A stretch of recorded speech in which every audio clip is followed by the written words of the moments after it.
యొక్క ఈస్టర్ శుభాకాంక్షలు మీకు అందరికీ శిష్య తెలియపరుస్తుంది.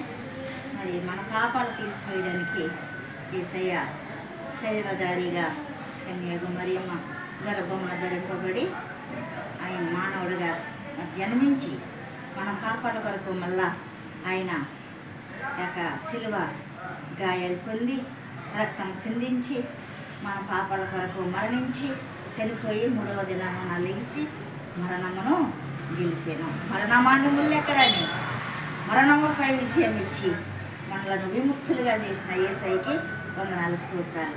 మన పాపాలు క్షమించే వారి లోకంలో ఎవరు లేరండి, ఒక్కడే మన దేవుడు. నువ్వు రా బిడ్డ, నీ పాపాన్ని నేను క్షమిస్తాను.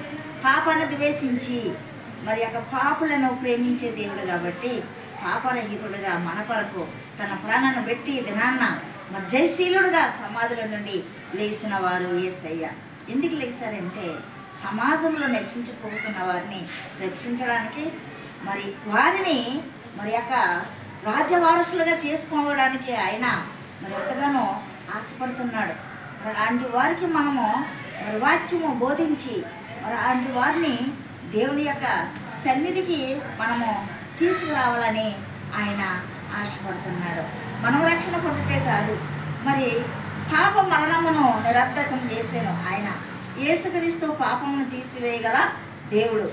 మరి ఆ యొక్క ప్రతి పాపము నుండి పవిత్రులుగా చేయు శక్తి మరి దేవునికి మాత్రమే ఉంది. అదే ఆ యొక్క పునరుత్థాన దినము ఈ దినము.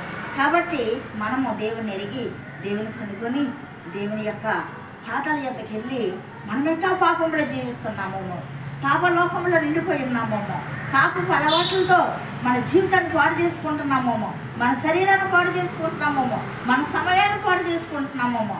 ఎందుకనగా లోకము అంత ఆకర్షణ గల లోకము, ఆ లోకానికి లోబడిపోయి లోకరీతిగా తిరుగుతున్నామేమో. మన నీతిమంతులమని చెప్పుకుంటూ మన నీతి మురుకోకుండా లాంటిది. కాబట్టి ఈ పునరుత్థాన దినాన్న మన కొరకు సమాధిలో నుండి లెగిసిన యేసు ప్రభు పాదాల యొద్దకు వెళ్ళి తిరిగి నూతన జీవితము మరి జీవించాలని మనం ఈ రోజున ఒడంబడిక చేసుకుందాం.